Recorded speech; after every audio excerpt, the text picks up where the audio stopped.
Fala galera, tudo bom com vocês? Mais uma vez, meu nome é Felipe, bem-vindos à bagunça aqui do canal, hoje munido do boné da preguiça. No vídeo de hoje vamos ver alguns temas interessantes, deixa eu ler aqui para vocês. A situação dos trabalhadores pobres, especialmente do proletário industrial, era assustadora e piorava constantemente. A pobreza era mais intensa no campo, com mais colheitas levando à fome agravada por eventos como a competição com mercadorias britânicas. A miséria atingia as cidades e zonas industriais onde os pobres morriam de fome de maneira menos passiva. A disparidade entre ricos e pobres, que era evidenciada pelo contraste entre os gastos da burguesia e a extrema fome enfrentada pelos trabalhadores. Você pode não ter entendido nada, meu camarada, como é que funciona a situação aqui. Eu estou fazendo um resumo da Era das Revoluções do Hobsbawm. Esse aqui é o capítulo 12, a parte 2, no qual vamos retratar esses temas. Se você não está interessado no resumo do livro, mas está interessado nos temas, continua aqui que o conteúdo é maneiro, é responsa e vai servir para você, eu garanto. Se você estiver interessado no resumo do livro todo, tem uma playlist aqui no canal separada por capítulos e partes, tudo direitinho, tudo organizadinho para você. Bom, eu tenho o resumo aqui na minha frente, no monitor. Vou ler o resumo e trocar uma ideia com vocês sobre o resumo que foi feito. Beleza? Então, sem mais enrolações e explicações, deixa eu começar aqui a leitura da parte 2. No período entre 1815 e 1848, a situação dos trabalhadores pobres, especialmente do proletariado industrial, era assustadora e piorava constantemente. A teoria populacional de Malthus, que previa o crescimento populacional superando os meios de subsistência, ganhava apoio, enquanto observadores alertavam para a crescente pauperização. Na Alemanha, em meados da década de 1830, o empobrecimento tornou-se tema de debate acadêmico. A verdadeira pobreza era a mais intensa no campo, com mais colheitas levando à fome, agravada por eventos como a competição com mercadorias britânicas. A fome europeia de 1846 a 1848 foi significativa, mas a fome irlandesa foi ainda mais devastadora. A vida dos trabalhadores pobres, né? Especialmente aqueles das fábricas, né? Bicho, tava horrível, né? E só piorava, não tinha estimativa de melhora. O pessoal tava preocupado com a teoria de Malthus, que dizia que a população ia crescer mais rápido do que a comida disponível, né? Ia ter muita gente que não ia dar para ter comida suficiente para todo mundo. Na Alemanha, o empobrecimento virou até tema de debates acadêmicos, né? A parada estava realmente preocupante. A situação ainda conseguia ser pior no interior, com péssimas colheitas, né? Causando realmente a fome, e conseguia piorar ainda mais, né? Se é que isso era possível, com a concorrência de mercadorias britânicas.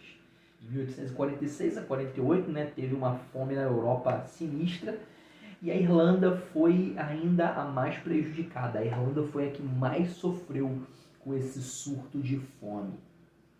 Na Prússia, 1/3 da população em 1847 sobrevivia apenas com batatas.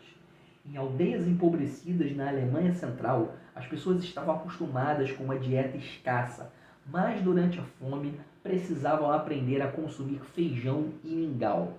A miséria atingia as cidades e zonas industriais, onde os pobres morriam de fome de maneira menos passiva. Embora debates históricos persistam sobre a queda real das rendas, é indiscutível que a situação dos pobres nas cidades estava se deteriorando.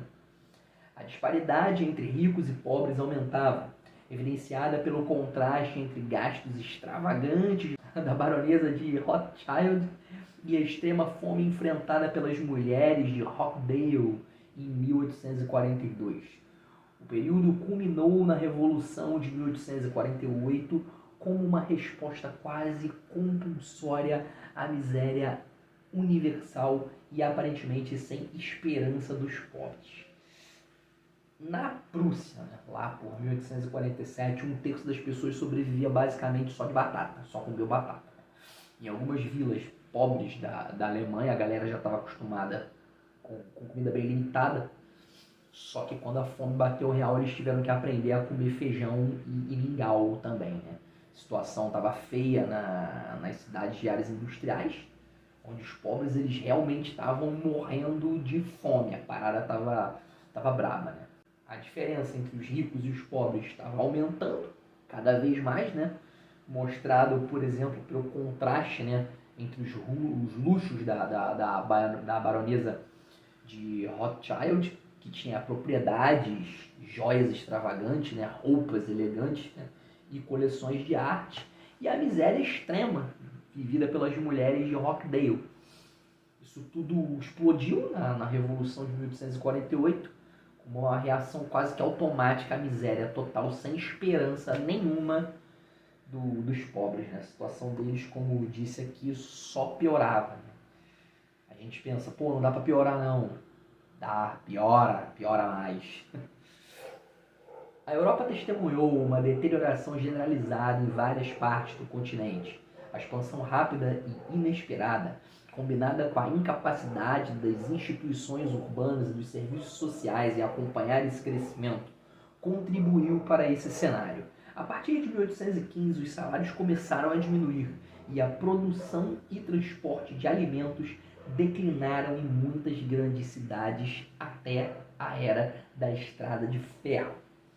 Os malthusianos expressaram pessimismo devido a agravamentos nesse contexto.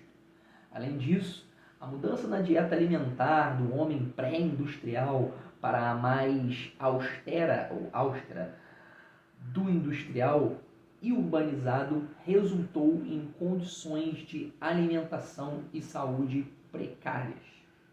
A disparidade notável na aptidão física e saúde entre a população agrícola e industrial refletia essa transformação, com uma expectativa de vida 2 vezes maior entre os trabalhadores rurais em comparação com os urbanos. Nossa!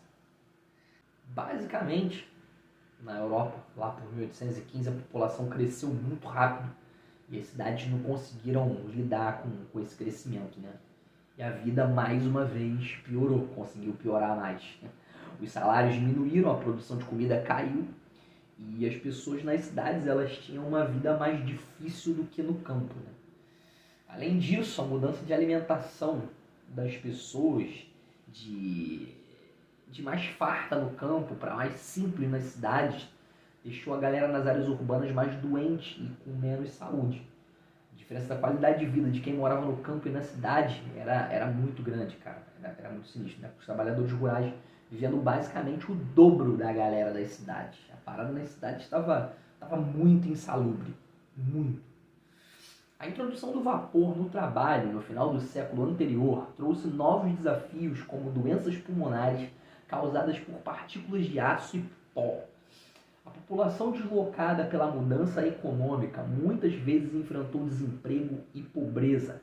Crises econômicas resultaram em demissões em massa, como evidenciado nas indústrias têxteis de Bolton, Nottingham e Paisley.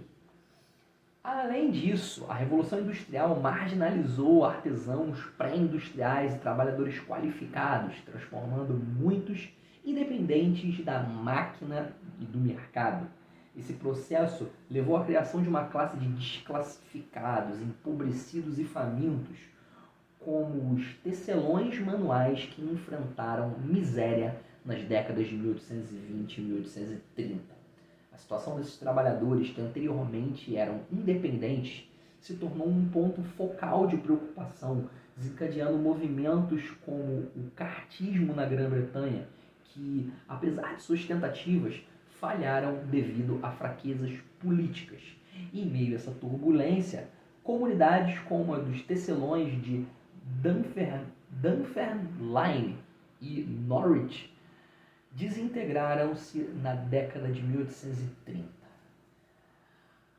Olha, o vapor ele chegou com tudo no mundo do trabalho, mas trouxe uma porrada de problema. Galera que trabalhava começou a ter doença nos pulmões por causa das partículas de aço e pó. A galera que perdeu o emprego por causa dessa mudança toda, né? Ainda teve que encarar desemprego e pobreza. Teve um monte de crise econômica rolando e muita gente foi demitida, né? Especialmente na indústria têxtil. A Revolução Industrial ela também deu uma zoada firme nos artesãos e nos trabalhadores qualificados. Os caras viraram dependentes das máquinas e do mercado, né? Isso acabou criando uma porrada de gente desclassificada, empobrecida e passando fome, né? Isso aqui no resumo é bem claro, né? Tipo, os tecelões que antes eles eram independentes, eles se viravam legal, né? Nos anos 1820 e 1830 eles tiveram que encarar uma miséria braba. Tiveram que se tornar também dependentes de máquinas, né? A situação dessa galera virou um baita problema e rolavam movimentos.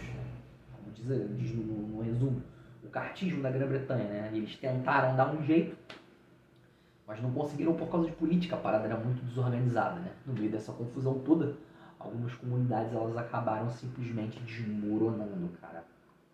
Acabou essas comunidades. Os artífices, uma vez habilidosos e instruídos, agora se viam afundados nas condições precárias das úmidas oficinas, perdendo sua independência e tornando-se proletários itinerantes, enquanto o proletariado fabril possuía condições materiais pouco menos precárias. Enfrentavam o rígido controle dos patrões, submetidos a disciplinas rigorosas e com poucos recursos legais. A entrada em fábrica era vista como algo pouco melhor que a escravidão. Eita! E a resistência contra a cruel disciplina era mais comum entre homens do que mulheres e crianças. Ao longo das décadas de 1830 e 1840, a situação do proletariado fabril parecia deteriorar-se.